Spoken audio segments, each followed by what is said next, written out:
তোদের মতো কি আর আমার ক্ষমতা আছে?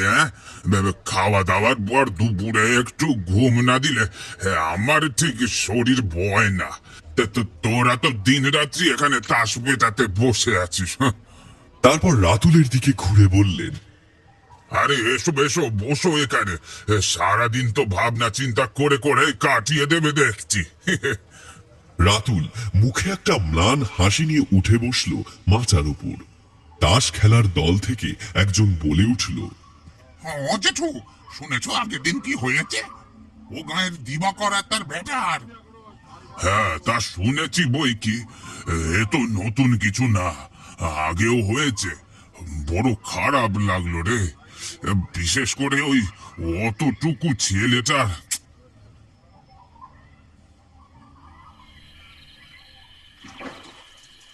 ঝটপট জালটা ছেড়ে গুটিয়ে কাঁধে তুলে নিল দিবাকর। পেছনে তার বছর 10-12 ছোট ছেলে হারু মাছের ব্যাগটা নিয়ে হাতে দাঁড়িয়ে। দিবাকর বলল, তা হ্যাঁ রে, যা হয়েছে মোটামুটি একদিন বেঁচে আর একদিন খেয়ে চলে যাবে তো। হারু বিগলিত হয়ে বলল, হ্যাঁ গো বাবা, হ্যাঁ অনেক। এই দেখো দেখো না। বলে সে টর্চটা জেলে ব্যাগের ভেতর আলো ফেলতেই ধমক দিয়ে উঠল দিবাকর। এই হতো বাবা, বন্ধ কর বন্ধ কর। আরে আলো জ্বালিস নে, ধরা পড়লে মার খেয়ে জান যাবে রে। যাবে, যা হয়েছে হয়েছে, চল তাড়াতাড়ি বাড়ি ফেরা যাক, রাত অনেক হয়ে গেছে। চল। বাপ বেটায় আস্তে আস্তে পুকুর ধার থেকে পাড়ের ওপর মাটির রাস্তায় উঠে এলো। শিউলি গ্রামের এই ঝিলে মাছ প্রচুর, ফলে ঝিলটা এই গাঁয়ের লোকেদের হলেও এখানে নজর রয়েছে আশেপাশের গাঁয়ের লোকের। অনেকেই বহুবার চেয়েছে রাতের বেলা এখানে এসে মাছ ধরতে, কিন্তু পারেনি। দিনের আলো ফুরিয়ে আসার সাথে সাথে এখানে এসে মাছ ধরার সাহসও মানুষের ফুরিয়ে আসে। এমনকি শিউলি গ্রামের মানুষও এখানে রাতের বেলা আসে না, কেননা রাতের আধারে এখানে যে তারা জেগে ওঠে যাদের দিনের আলোয় জগতে আসা মানা। ঝিলের এক ধারে রয়েছে একটা শতাব্দী প্রাচীন ইংরেজ আমলের ভাঙাচোরা বাড়ি, আর সেটাকে নিয়েই ঘনীভূত হয়েছে এক অলৌকিক রহস্য। দিবাকর এসব মানে না। তার মতে যাতে না অন্য গাঁয়ের লোক এখানে এসে রাতের বেলা মাছ না নিয়ে যেতে পারে, তাই শিউলি গ্রামের লোকজন এসব ভূত টুতের কুসংস্কার রটিয়েছে। আর বিশ্বাস করে না বলেই এই রাতের আঁধারের সুযোগ নিয়ে সে এসেছে এই ঝিলে আজ মাছ ধরতে। বলতেই হবে অনেক মাছ রয়েছে এই ঝিলে। চটপট মাছের ব্যাগ বেশ ভরে উঠেছে। মনে মনে বেশ একটা তৃপ্তি অনুভব করে দিবাকর। ধীর অথচ বেশ সাবধানে পা ফেলে তারা এগিয়ে যেতে থাকে বাড়ির উদ্দেশ্যে। ঝিলের পাশে নারকেল গাছের সারি, তারপর সেটা পেরিয়ে সেই ভাঙাচোরা বাড়ি। ওটা পেরোলেই বিস্তীর্ণ মাঠ। একবার মাঠে এসে পড়তে পারলে হয়, তারপর আর তাদের পায় কে। হাঁটতে হাঁটতে বাপ বেটা সেই বাড়িটার সামনে এসেছে। আচমকা অন্ধকারে কিছুতে ঠক্কর খেয়ে হারু মাটিতে পড়ে গেল। বাবা গো, পিছনে ঘুরে তাকালো দিবাকর। আরে আরে, পড়ে গেলি নাকি রে? উফ, দেখে হাঁটবি তো। ওঠ, লাগেনি তো? ছেলেকে ধরে ওঠালো দিবাকর। হাত পা ছাড়তে লাগলো হারু। হাঁটুর কাজটা জ্বালা করছে, মনে হচ্ছে ছড়ে কি রক্ত বেরোচ্ছে। আলো ফেলে সেটা দেখতে গিয়ে খেয়াল হলো পড়ে যাওয়ায় তার হাত থেকে টর্চ অন্ধকারে কোথাও ছিটকে পড়েছে। এদিক ওদিক হাতড়াতে লাগলো বাপ বেটায়। টর্চটা হাতে পেতেই আচমকা হারুর গলার একটা তীক্ষ্ণ চিৎকারে রীতিমতো আঁতকে উঠে ঘুরে তাকালো দিবাকর। ওদিকে হেঁট হয়ে টর্চ খুঁজতে খুঁজতে ভাঙা বাড়িটার দরজার কাছাকাছি চলে গিয়েছিল ছেলেটা। সেখানে সে হাঁটু মুড়ে মাটিতে বসে আছে, আর তার ঘাড়ের উপর কালো বড় মতো কি একটা জিনিস যেন জাঁকিয়ে বসেছে। দৃশ্যটা দেখে কিরকম যেন ভয়ে ভেবা চাকা খেয়ে গেল দিবাকর। তার চোখের সামনেই বার কয়েক গোঙানি দিয়ে তীর তীর করে কাঁপছে হারু শরীরটা। তারপর কিরকম নির্জীবের মতো ধপ করে পড়ে গেল মাটিতে। কাঁপা কাঁপা হাতে সেদিকে টর্চটা ফেলতেই ভয়ে আঁতকে উঠল দিবাকর। হারুর নিস্তেজ শরীরটার উপর ডানা মেলে বসে রয়েছে বিভৎস একটা বড় কালো বাদুড়। ঠিক বাদুড় নয়, কেমন একটা মানুষের গঠন রয়েছে শরীরটাতে। টর্চের আলো পড়তেই সেটা ঘুরে তাকালো দিবাকরের দিকে। টর্চের আলোয় দুটো চোখ যেন ভাঁটার মতো জলজল করছে। বিভৎস সরু মুখের দুই পাশ দিয়ে বেরিয়ে এসেছে ঝকঝকে ধারালো দুই সদন্ত, যার গা দিয়ে টপ টপ করে ঝরছে তাজা লাল রক্ত। জগতের সমস্ত ক্রূর হিংস্র লোলুপ প্রবৃত্তি যেন এক ভয়াল রূপ নিয়ে এসে ধরা দিয়েছে এই হিংস্র কালো বাদুড়ের মতো প্রাণীটার মুখে। আর বুঝতে বাকি রইল না দিবাকরের, তার ছেলের ঘাড়ে কামড় বসিয়ে রক্ত চুষে খেয়েছে এই রাতের আধারে গা মিশিয়ে ঘুরে বেড়ানো বিভৎস রক্ত চোষা জীবটি।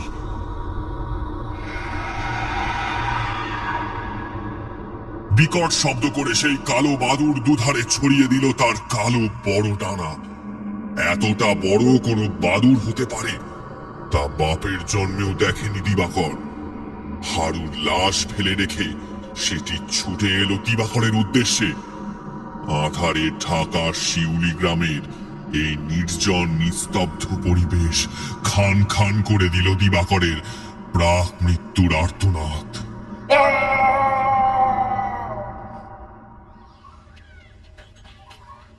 সে আর কি, কিন্তু কি করবে বলো?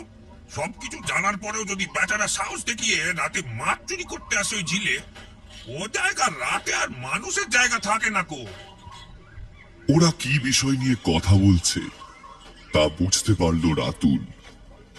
ঝিলের পাশে ওই পোড়ো বাড়িটার সামনে দিবাকর আর তার ছেলের রক্ত শূন্য বিকৃত লাশ দুটো খুঁজে পাওয়া গিয়েছে।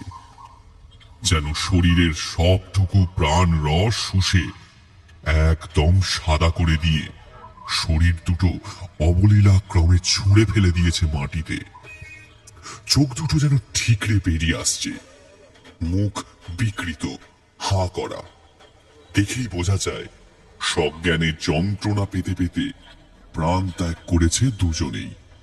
তার সাথে মিলেছে সেই পরিচিত ঘাড়ের উপর দুটো দগদগে লাল গভীর ক্ষত। এখানে আজ অব্দি যতজনের লাশ পাওয়া গেছে তাদের প্রত্যেকের শরীরেই মিলেছে একই রকম বৈশিষ্ট্য। বোঝাই যায় খুনি একজন, কিন্তু সে কে? গাঁয়ের লোকের বিশ্বাস সে কোনো পার্থিব জগতের রক্ত মাংসের মানুষ বা জীব নয়, সে সাক্ষাৎ শয়তান, অপদেবতা। ঠিক এই জিনিসটাই এখনো মন থেকে মানতে পারছে না রাতুল। সে শিক্ষিত, বিজ্ঞান নিয়ে তার পড়াশোনা। এসব ভূত প্রেত শয়তান অপদেবতা সে মানবে কেন? যদিও সে নিজেও এই এতগুলো সাংঘাতিক মৃত্যুর কোনো ব্যাখ্যা দিতে পারবে না, তবে সে মনে করে এর পেছনে নিশ্চয়ই অন্য কোনো রহস্য লুকিয়ে রয়েছে। ঠিকঠাক অনুসন্ধান করলেই তা পাওয়া সম্ভব। হরজ্যাঠা বললেন, বুঝলি ভানু, তবে ওই ঝিলে মাছ রয়েছে বলতে হবে। ভানু নামের দলের সদস্যটি বলল, কেন থাকবে না খুড়ো? আমার তো মনে হয় ও ঝিলেও ভূতের বাস, তাই অত মাছ ওখানে। ওই লোভেই তো বেটারা রাত বিরেতে চুরি করতে আসে আর জানটা খোয়ায়। ওসব ফাঁদ জেঠু, মানুষ ধরার ফাঁদ। হ্যাঁ, মাছের লোভ দেখিয়ে টেনে এনে তারপর রক্ত চুষে শেষ করবে। লোভ করলেই বিপদ। কথা আছে না, লোভে পাপ, পাপে মৃত্যু। মনের মধ্যে অনেকক্ষণ ধরেই একটা অস্বস্তি হচ্ছিল রাতুলের। সেটা চেপে রাখতে না পেরে সে বলেই ফেলল, জেঠু, আপনার কি মনে হয় যে এটা কোনো মানুষের কাজ না, ভূত প্রেতের কাজ? মানুষও না, ভূতও না, এ পিশাচের কাজ হে। রক্ত খেকো পিশাচ।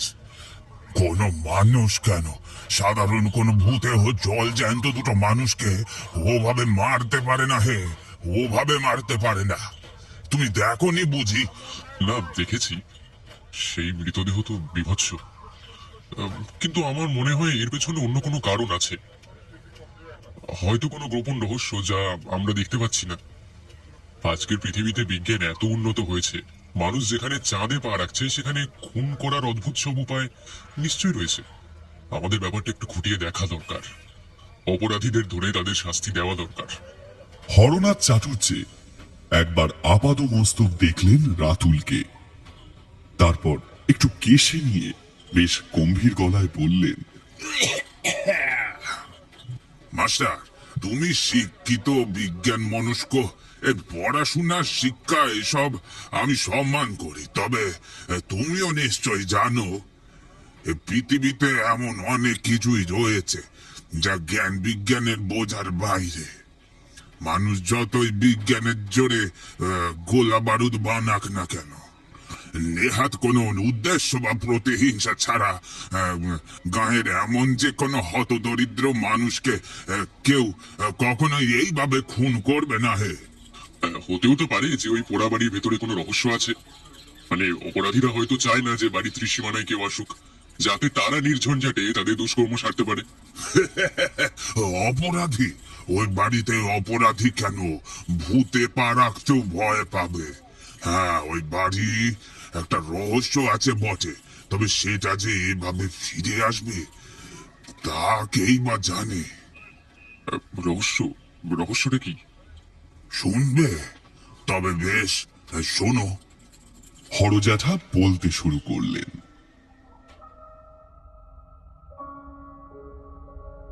এটা আমার বাপ ঠাকুরদার মুখে শোনা কথা। যে ভাঙা বাড়ি তুমি আমি দেখছি, ওটা ওই ইংরেজ আমলের বাড়ি। সে প্রায় আজ থেকে 100-150 বছর আগের কথা। আজকের এই শিউলি গ্রাম তখন এরকম ছিল না হে। আশেপাশের বেশ কয়েকটা পল্লী গ্রাম নিয়ে এটা ছিল জমিদার সুন্দর সেনের জমিদারির অধীনে। এই শিউলি গ্রাম এলাকা তিনি সাজিয়েছিলেন বেশ সুন্দর করে। লোকের জলের ব্যবস্থা করে দেওয়ার জন্য ওই বিলখানাও কাটিয়েছিলেন। এবার হলো কি, এমন গ্রাম্য সৌন্দর্যের প্রতি আকৃষ্ট হয়ে পড়লেন তৎকালীন এলাকার বড়লাট টবিন সাহেব। এই যে আজ ভাঙা পুরো বাড়িটা তুমি দেখছো, ওইটা ওনার তৈরি শখের বাগান বাড়ি। মাঝে মাঝেই কাজের ফাঁকে টবিন সাহেব এইখানে এসে ছুটি কাটাতেন। তবে প্রকৃতির প্রতি ভালোবাসা থাকলেও সাহেব মোটেও ভালো মানুষ ছিলেন না। টাকা পয়সা আর নারী, এই দুয়ের প্রতি তার আসক্তি ছিল খুব বেশি। অতিরিক্ত খাজনার জন্য তিনি চাপ দিতে লাগলেন সুন্দর সেনকে। অগত্যা সুন্দর সেনও সেই চাপ হস্তান্তরিত করল গাঁয়ের গরিব চাষিদের উপর। সাহেবের এখানে এসে বাড়ি বানানোর পর সেই চাপ ক্রমেই অত্যাচারে পরিণত হল। মারধর, শারীরিক নির্যাতন আর কত কিছু। আর সাথে চলতে লাগলো প্রায় রাতেই সাহেবের কুটিতে গ্রামের মেয়ে মানুষদের তুলে নিয়ে গিয়ে বাইজি নাচের আসরে বসানো। কোনো কারণে সাহেবের মনোরঞ্জনে ব্যাঘাত ঘটলে তার অবস্থা যে কি হতো তার আশা করি এখন আর আলাদা করে বলে দিতে হবে না। জমিদার সুন্দর সেন যে খারাপ মানুষ ছিলেন তা কিন্তু না। প্রজাদের সুবিধা অসুবিধায় তার কাছে ছিল সবার আগে। কিন্তু সাহেবের মুখের ওপর তখন গিয়ে বিরোধিতা করে কার সাধ্যি? ওই সাহেবের আবার নাকি শুনেছি একটা অদ্ভুত শখ ছিল। বেশ কিছু বিদেশি জাতের বাদুর পুষতেন তিনি। ওই বাড়িতেই নাকি আলাদা করে হরেক রকম বাদুর এনে রেখেছিলেন। বড় বড় মানুষদের অদ্ভুত অদ্ভুত সব শখ, যেমন হয় আর কি। তা সাহেব এতে কি আনন্দ পেতেন কে জানে। আর তবে সে আবার যে সে বাদুর নয়, রক্ত চোষা বাদুর। রাতের বেলা সাহেবের পোষা ওই জানোয়ারগুলো এবার বেরিয়ে গ্রামবাসীদের একের পর এক গবাদি পশুগুলোকে ক্ষত বিক্ষত করতে লাগলে। একে তো এই অত্যাচার নির্যাতন, তার উপর আবার এই উদ্ভট সমস্যা, গাঁয়ের লোকে রীতিমতো পাগল হয়ে উঠল। অথচ সে বড়লাটের সেদিকে কোনো ভ্রুক্ষেপই নেই। তিনি ডুবে রয়েছেন মদ, টাকা পয়সা আর মেয়ে মানুষে। এর বাইরে আর তার কিছুতেই মাথা থাকে না। সমস্যা গুরুতর বুঝে তড়িঘড়ি জমিদার সুন্দর সেন সাহেবকে সরানোর জন্য গ্রামবাসীদের সাথে মিলে শট করলেন। এক রাতে বাইজি নাচের আসর বসিয়ে সাহেবকে মদের সাথে কি সব জানি মিশিয়ে অজ্ঞান করানো হলো। তারপর গ্রামের মেয়েদের উদ্ধার করে বাইরে বার করে এনে তার ঘর আটকে দিয়ে তাতে আগুন লাগিয়ে দিল বিক্ষুব্ধ গায়ের লোকেরা। সাহেব ও তার ওই রক্ত খেকো অনুচর সবই জ্যান্ত পুড়ে মরল আগুনে। গায়ের লোকের মনে এতদিন ধরে জমে থাকা অত্যাচারের জ্বালা যন্ত্রণা সব শেষ হলো। এতটা বলার পর থামলেন হর জ্যাঠা। মন্ত্রমুগ্ধের মতো সবটা শুনে গেল রাতুল। সত্যি বইয়ের পাতার বাইরে এমন কত অজানা আঞ্চলিক ভয়ঙ্কর ইতিহাস লুকিয়ে রয়েছে এই গ্রাম বাংলার শস্য শ্যামলা পরিবেশে। তবুও অতদিনের ঘটে যাওয়া একটা ঘটনার সাথে আজকের এসব ঘটনার কি আদৌ কোনো যোগ থাকতে পারে? বুঝে উঠতে পারল না রাতুল। রাত হচ্ছে, এক এক করে বাড়ি ফিরতে লাগলো সকলে। দিন শেষে আকাশে ডানা মেলা বলাকার ডানায় ভর করে সন্ধ্যার আধার ছেয়ে গেল শিউলি গ্রামের বাতাসে। এ সময় শিউলি গ্রামের বিভীষিকার, যে অন্ধকারে ভর করে বেরোবে তার শিকার খুঁজতে।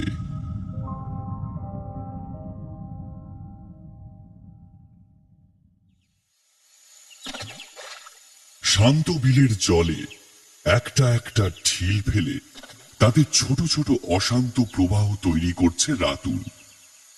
দুলতে থাকা ছোট ছোট ঢেউ যেন তার দোলাচল মনের ভেতরের ঝড়টার আভাস দিয়ে যাচ্ছে বারবার।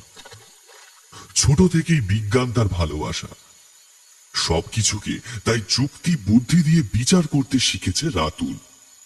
গ্রামের লোকেদের মধ্যে এরকম ভূত প্রেত অশরীরীর যে একটা বিশ্বাস থাকে তা সে জানে, কিন্তু সেটা যে নিছকই একটা ভয় তা সে এই মুহূর্তে কি করে প্রমাণ করবে? সত্যি বলতে সে তো নিজেও বুঝতে পারছে না এমন রহস্যময় মৃত্যুর পেছনে আসল কারণগুলো কি। একটা দীর্ঘশ্বাস ফেলল রাতুল। দেশ বিদেশের সভ্য সমাজের অনেকেই এসব জিনিসে এখনো বিশ্বাস করেন। বিদেশি সাহিত্য উপন্যাসেও যে এমন ভূত প্রেত, পিশাচ, ডাইনি, রক্তচোষা ভ্যাম্পায়ার, ড্র্যাকুলা, কালা জাদুর কথা পড়েছে, কিন্তু সেসব নিছকই গল্প। শিউলি গ্রামের এই ভয়ঙ্কর ইতিহাসকে সে অস্বীকার করছে না, কিন্তু এভাবে মৃত্যুর এত বছর পর কোনো মানুষ ফিরে আসতে পারে না। মাথাটা ঝিমঝিম করছিল রাতুলের। নারকেল, বট, পাকুড়, দেবদারু গাছের পাতায় ছিড়ছিড়ে শব্দ তুলে কোথা থেকে একটা ঠান্ডা হাওয়া এসে ছুঁয়ে গেল রাতুলকে। গাটা কিরকম যেন শিরশির করে উঠল তার। ঝিলের পাড় থেকে উঠে দাঁড়িয়ে সে ঘুরে তাকালো। বিলিতি বায়োস্কোপে দেখা ভুতুরে কেল্লার মতো পোড়া ঝরঝরে টবিন সাহেবের শখের বাড়িখানা যেন রাতুলের দিকেই তাকিয়ে রয়েছে। অস্তমিত সূর্যের আবছায়াতে সেটা দেখলে সহসা দূর থেকে দাঁত মুখ খিচানো এক বিরাট দৈত্য বলে ভ্রম হয়, যেন মহাকালের কাছে কত শত বছরের অজানা অভিশপ্ত ইতিহাসের সাক্ষী দিতে স্বয়ং সম্পূর্ণ রূপে আজও সে বিদ্যমান। হঠাৎ ভেতরে ভেতরে কিরকম যেন দৃঢ় প্রতিজ্ঞ হয়ে উঠল রাতুল। হাতে এখনো সময় আছে, পুরোপুরি অন্ধকার এখনো হয়নি। একবার গিয়েই দেখা যাক না কি রহস্য লুকিয়ে রয়েছে ওই পোড়ো বাড়িতে। দুষ্ট লোকেরা না জানি কোন অপরাধের আস্তানা করে রেখেছে ওই পোড়ো বাড়িতে। যেমন ভাবা তেমনি কাজ। এদিক ওদিক তাকিয়ে দ্রুত পায়ে হেঁটে বাড়িটার কাছাকাছি চলে এলো রাতুল। বাড়ির সামনে পাঁচিল বলে আর কিছুই নেই। একটা জংলি লতায় পাতায় ঢাকা লোহার গেট খুলে মাটিতে পড়ে আছে এখনো, বোধহয় তার এককালীন অস্তিত্বটুকু জানান দেওয়ার জন্যই। বাড়িটার একদিকে দেওয়াল ভেঙে মাথা চারা দিয়ে উঠেছে একটা মস্ত দেবদারু গাছ। একই পোড়ো বাড়ি, তার উপর আবার এত গাছপালা তাকে চারিদিক থেকে ঘিরে বেড়ে উঠে দখল করেছে, যেন তারাই নিজেদের নতুন ডেরাটাকে সভ্য সমাজের থেকে আরো দূরে সরিয়ে রাখতে চায়। নিঃশব্দে সেই ভাঙা লোহার দরজা পেরিয়ে বাড়ির সীমানার ভেতর ঢুকে পড়ল রাতুল। চারিদিকে পড়ে রয়েছে ভাঙা পোড়া ইট, কাঠ, পাথর আর মাটিতে গজিয়ে উঠেছে বড় বড় ঘাস। রাতুল নিজেও জানে না সে কি দেখতে পাবে, বা দেখতে পেলেও সে কি করবে। কিন্তু কিসের একটা অজানা আকর্ষণে সে অত্যন্ত ধীর সাবধানী পদক্ষেপে এগিয়ে চলেছে বাড়িটার দিকে। আচমকা দুটো কালো মতো কি যেন বাড়িটার দিক থেকে দ্রুত কিচকিচ শব্দ করে উড়ে এসে তার মাথার সামনে গোঁদ খেয়ে উপরে উঠে গেল। আকস্মিক এমন আক্রমণ থেকে রক্ষা পাওয়ার জন্য কেবল মাথাটা হাত দিয়েই ঢাকতে পেরেছিল রাতুল। সে চোখ তুলে তাকালো। দুটো চামচিকে অন্ধকার বাড়িতে আস্তানা কেড়েছে হয়তো। এমন নির্জন গ্রাম্য পোড়ো বাড়িতে যে বাদুড়, চামচিকে, ইঁদুর, ছুঁচোর দল বাসা বাঁধবে এটাই স্বাভাবিক। এগুলোকে দেখেই হয়তো গ্রামের লোক ভেবেছে সাহেবের সেই রক্ত চোষা পিশাচ বাদুড়। মনে মনে এমনটা ভাবতে ভাবতেই রাতুল এগিয়ে যাচ্ছিল। হঠাৎ তার চোখ পড়ল বাড়িটার এক পাশে গজিয়ে ওঠা বড় দেবদারু গাছটার ডালের উপর। সন্ধ্যার আলো ছায়াতে সে দেখতে পেল বিরাট কালো মতো কি একটা জিনিস ঝুলে রয়েছে। ওটা আবার কি? একটু কাছে যেতেই বুঝতে পারল রাতুল একটা বিরাট আকারের কুচকুচে কালো বাদুড়ের মতো জন্তু। কোন বাদুড় যে এতটা বড় হতে পারে একে না দেখলেই কল্পনা করা যায় না। যেন একটা বড় কালো চাদর মুড়ি দিয়ে উল্টো হয়ে ঝুলে রয়েছে গাছের ডালে। হাঁ করে সেদিকে তাকিয়ে রইল রাতুল। আচমকা আবার একটা ঠান্ডা হাওয়া কোথা থেকে দোলা লাগিয়ে দিয়ে গেল আশেপাশের শান্ত পরিবেশে। ঝুলন্ত বড় কালো বাদুড়টাও একবার যেন তুলে উঠল মনে হলো। সাথে সাথেই খুলে গেল বাদুড়টা দুই চোখের পাতা, আর তপ করে যেন সেই চোখের মধ্যে জ্বলে উঠল দুটো অঙ্গার। তার হিংস্র দৃষ্টি যেন রাতুলের দিকে নিবদ্ধ।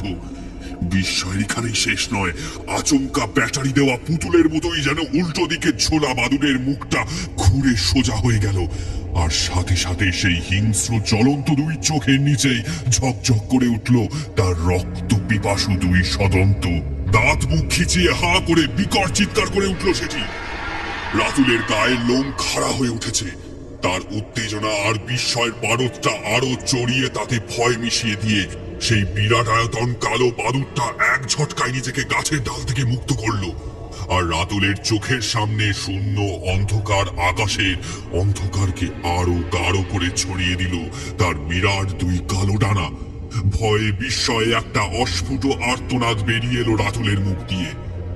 এটা কি শুধু ভয় নয়, যেন অন্ধকারের সাম্রাজ্য নিজের ক্ষমতা আর আধিপত্যের শীর্ষে বিরাজমান এই নিশাচর মুকুটহীন সম্রাট এক মুহূর্তের জন্য রাজসিক ও পৈশাচিক উড্ডয়নকে মেলে ধরেছে।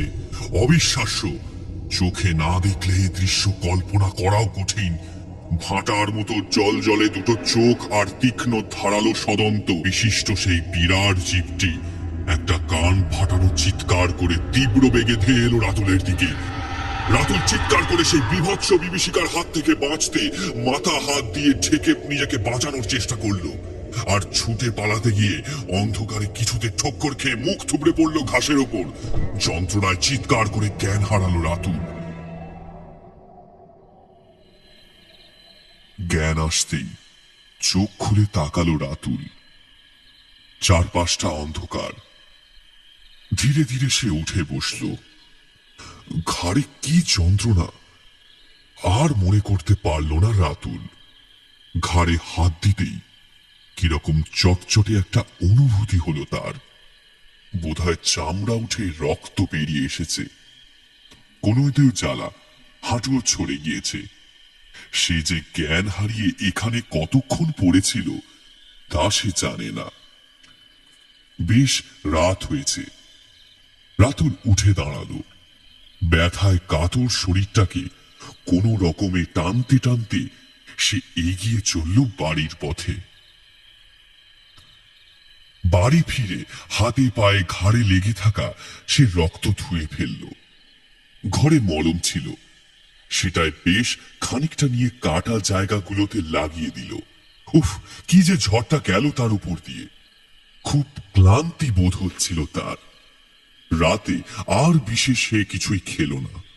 কাল ছুটির দিন, সকাল অবধি বেশ খানিকটা টানা ঘুম দেওয়া যায়। শরীর আর বইছে না রাতুলের। আলো নিভিয়ে বিছানায় গা এলিয়ে দিল রাতুল। তার চোখে ঘুম চড়িয়ে এলো।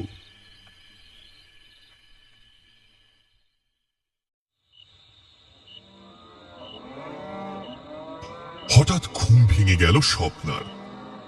চোখ কচলিয়ে বিছানায় উঠে বসল সে। বাইরে গোয়ালে গরুগুলো কিরকম যেন ডাকছে না। এত রাতে আবার কি হলো? সাপ খুব ঢুকলো নাকি? ঘরের মেঝেতে নিভানো হ্যারিকেনটা রাখা ছিল। অন্ধকারে হাতড়ে হাতড়ে স্বপ্না সেটি জ্বাললো। তারপর হ্যারিকেনটা নিয়ে বেরিয়ে এলো বাইরে। বাড়ির আর সব লোক অঘরে ঘুমোচ্ছে। বাহ, এটাও সব হয়েছে। ষাঁড়ের মতো ঘুমোচ্ছে। গরুগুলো তখন থেকে ডাকছে, তাও কারো ঘুম ভাঙার নাম নেই। যাই দেখি আবার ওদিকে কি বিপদ আপদ হলো নাকি। কথাগুলো মনে মনে বলে হ্যারিকেন নিয়ে বাইরে বেরিয়ে এলো স্বপ্না। আসন্ন কৃষ্ণপক্ষের আগে আজ চতুর্দশীর রাত। কাল ঘোর অমাবস্যা। বাইরেটা নিকষ কালো অন্ধকার। এক হাত দূরেও কি আছে তা অন্ধকারে দেখা যায় না। গরুগুলোর চাপা চিৎকার কানে এলো স্বপ্নার। বাড়ির পশ্চিম দিকে একচালা গোয়াল ঘর। ঘরের দরজা বন্ধ। স্বপ্না হ্যারিকেনের আলোর তেজ বাড়িয়ে এগিয়ে গেল সেদিকে। একটু কাছাকাছি আসতেই হ্যারিকেনের আলো গিয়ে পড়ল গোয়ালের বন্ধ দরজার উপর। আর সাথে সাথে স্বপ্নাকে চমকে দিয়ে কালো মতো কি একটা জিনিস শুরুত করে সরে আলোর বৃত্ত থেকে বেরিয়ে মিশে গেল পাশের অন্ধকারে। কে কে? কথাটা আচমকাই বেরিয়ে এলো স্বপ্নার মুখ থেকে, কিন্তু গরুগুলোর চাপা ডাক ছাড়া আর কোনো শব্দ নেই। অন্ধকারে গাটা একটু ছমছম করছিল স্বপ্নার, কিন্তু মনের সেই ভয়টাকে পাত্তা না দিয়ে সে এগিয়ে চলল দরজার দিকে। দরজাটা খুলে হ্যারিকেন নিয়ে ঢুকে এলো গোয়ালের ভিতর। হ্যারিকেনের আলোয় আলোকিত হলো গোয়ালের ভেতরটা। গোয়ালের ঘন ঘন ল্যাজ ঝাপটানো আর বাতাসে ভেসে থাকা গোবরের গন্ধের পাশাপাশি আরো কিছু একটা গন্ধ যেন ছড়িয়ে রয়েছে চারিদিকে। কিরকম যেন একটা অদ্ভুত গন্ধ। কিসের তা ঠিক বুঝতে পারল না স্বপ্না। তবে সেই অদ্ভুত গন্ধের উপস্থিতি যেন এটাই বুঝিয়ে দিচ্ছিল যে কিছুক্ষণ আগেও এখানে এই অবলা চার পেয়ে জীবগুলো ছাড়াও আরো কেউ ছিল। গরুগুলো কোনো রকমে ভয় পেয়ে ঘন ঘন শিং দোলাচ্ছে। একটা চাপা অশান্ত পরিবেশ সৃষ্টি হয়েছে তাদের মধ্যে।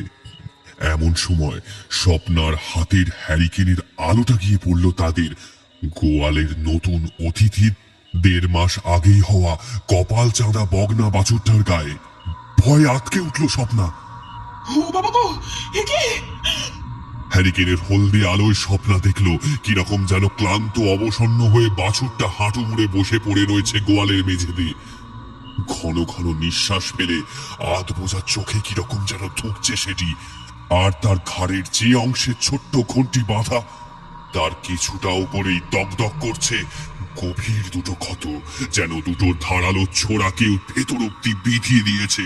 আর সেই ক্ষত স্থান থেকে চুইয়ে পড়ছে তাজা লাল রক্তধারা।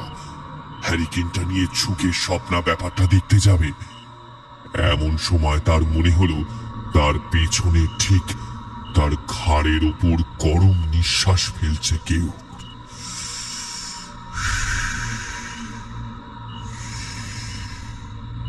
গায়ের লোম রীতিমতো খাড়া হয়ে উঠছে স্বপ্নার। হাত পা থরথর করে কাঁপছে তার। না জানি তার পেছনে অন্ধকারে গা ঢাকা দিয়ে এসে দাঁড়িয়েছে মূর্তিমান কোনো বিভীষিকা।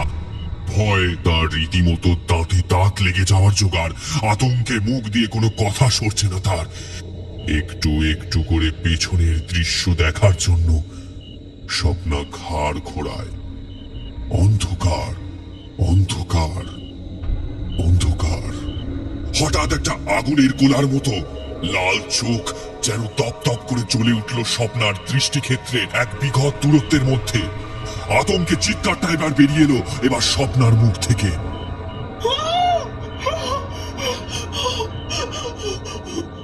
গরুগুলোর ছটপটানি তখন আরো বেড়েছে। সাথে সাথে কি একটা কালো আবরণ যেন এক ঝটকায় ঢেকে ফেললো স্বপ্নার মুখ চোখ। স্বপ্নার আর্তনাদটা ঢাকা পড়ে কিরকম একটা গোঙানির রূপ নিল। দম বন্ধ হয়ে আসতে লাগলো তার। হাতের হ্যারিকেন কোথায় ছিটকে পড়ে কাঁচ ভেঙে টুকরো টুকরো হয়ে গেল। স্বপ্নার অস্বস্তি এবার ধীরে ধীরে রূপ নিল যন্ত্রণা। কারণ ততক্ষণে আগন্তুকের দুটো ধারালো সদন্ত বিঁধে গিয়েছে স্বপ্নার ঘাড়ের উপর। চুষে বের করে আনতে লাগলো স্বপ্নার শরীরে থাকা সবটুকু প্রাণ রস। ধারালো দাঁত, জিভ ভিজে উঠল তাজা লাল রক্তে। ছটফট করতে থাকা স্বপ্নার শরীরটা তীর তীর করে কাঁপতে কাঁপতে একটা সময় সম্পূর্ণরূপে নিস্তেজ হয়ে গেল। তারপর থপ করে সেটা পড়ে গেল গোয়াল ঘরের মেঝের উপর।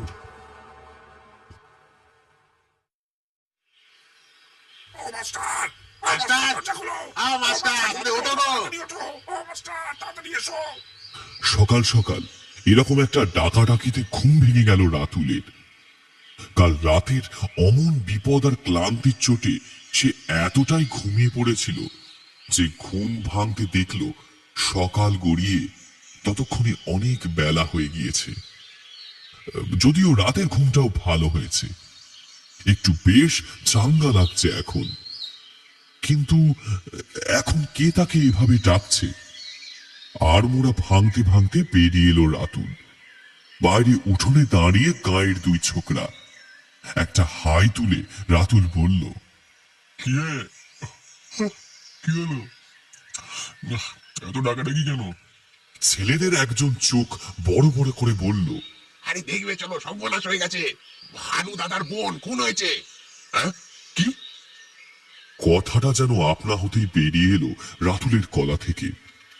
ঘুম থেকে উঠেই এরকম একটা খবর কেই বা আশা করে? ঘরে দরজা আটকে সে ছেলেদের সাথে ছুটল ভানুর বাড়ির উদ্দেশ্যে। গা শুদ্ধ লোক এসে জুটেছে ভানুর বাড়ির উঠোনে। চারিদিকে চাপা গুঞ্জন আর কান্না হাহাকারের শব্দ। ভিড় ঠেলে ভেতরে এলো রাতুল। মাটিতে শোয়ানো ভানুর বোন স্বপ্নার বিকৃত রক্ত শূন্য মৃতদেহটা।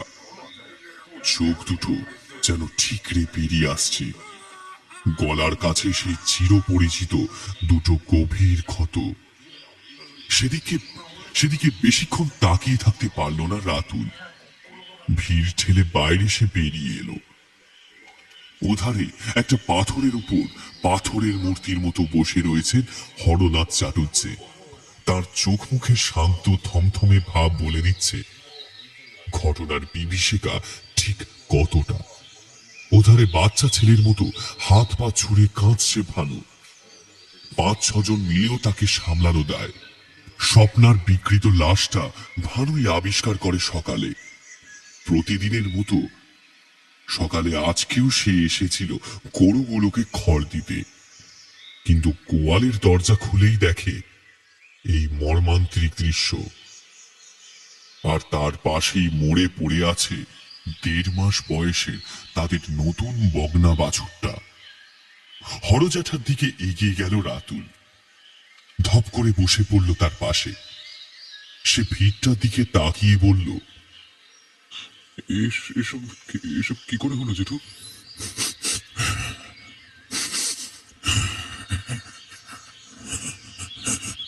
সব সব ওই পিশাচের কাজ। সে এসে ঢুকেছে আমাদের গায়ে, চুষে খেয়েছে চবনার রক্ত। কি সাংঘাতিক! আহা! ঈশ্বর, আমাদের রক্ষা করো ঈশ্বর, আমাদের রক্ষা করো। বলতে বলতে টুকরে কেঁদে ফেললেন হরজ্যাঠা। পিশাচের কথা শুনেই মাথাটা গরম হয়ে উঠল রাতুলে। সে বেশ বিরক্তির সুরেই বলল, ও কি তখন থেকে ভূত পিশাচের গল্প করছো? আরে বলছি না এর পেছনে কোনো ভূত নেই, কোনো একটা রহস্য নিশ্চয়ই আছে। এই কোনো মানুষের কাজ। রাতুলের এ কথার প্রতিক্রিয়া হরজ্যাঠার থেকে এলো না, এলো শোকে দুঃখে বিলাপ করতে থাকা ভানুর কাছ থেকে। রাতুলের এই কথা তার কানেও গেছে। সে পাগলের মতো ছুটে এসে খামচে ধরল রাতুলের জামার কলার।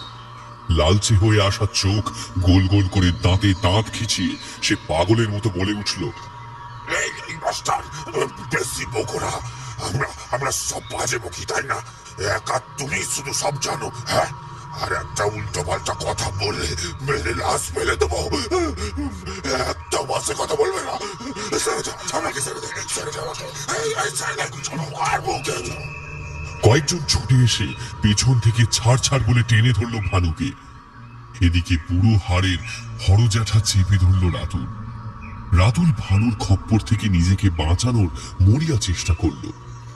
অবশেষে সবাই মিলে টেনে হিঁচড়ে সরিয়ে নিয়ে গেল ভানুকে। মাটিতে বসে পড়ে হাঁপাতে লাগলো রাতুল। এখানে কেউ তার কথা শুনবে না, বুঝবে না, মানবেও না তাকে।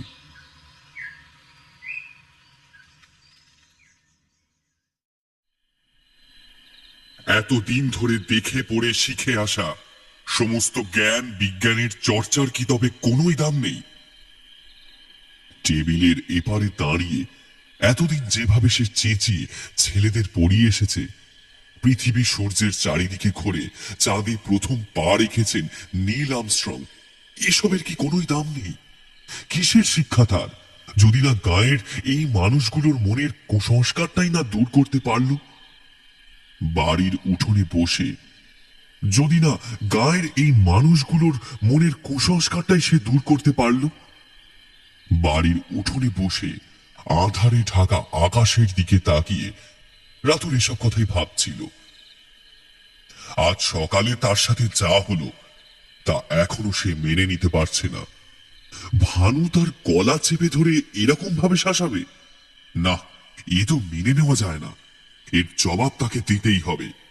রাতুল মাস্টার প্রমাণ করবেই সে যা জানে যা করে সব ঠিক। মনের ভেতর প্রতিজ্ঞা দৃঢ় হয়ে ওঠে রাতুলের। নতুন উদ্যমে আবার কাজ করার জন্য উত্তেজনায় টকবক করে ফুটে উঠল সে। ভেতরে ভেতরে কিরকম যেন একটা অদ্ভুত পরিবর্তন হতে লাগলো তার। গায়ের লোম রীতিমতো খাড়া হয়ে উঠেছে। রাতের আঁধারে তার চোখ যেন একবার তপ করে জ্বলে উঠল একটা চাপা প্রতিহিংসার আগুনে। মুখের দুপাশের সদন্ত যেন ছটপট করে উঠছে তার কার্যসিদ্ধির আশায়।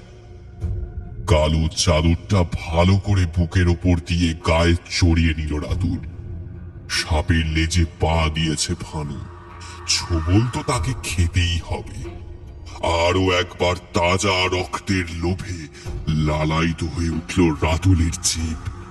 কাল চতুর্দশীর শিকার ছিল নিরপরাধী ভানুর নিরপরাধী বোন স্বপ্না, আর আজ অমাবস্যা রাতকে রক্তাক্ত করে তার শিকার হবে নিরপরাধী স্বপ্নার অপরাধী দাদা ভানু। পৈশাচিক হাসি খেলে গেল রাতুলের মুখে। রাত হয়ে আসছে, এবার শিকারে বের হবে সব নিশাচর প্রাণীরা।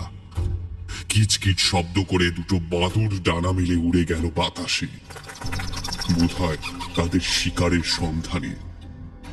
তাদের সাথেই পা মিলিয়ে কালো চাদরে আপাদমস্তক ঢেকে অন্ধকারে নিজের শিকারকে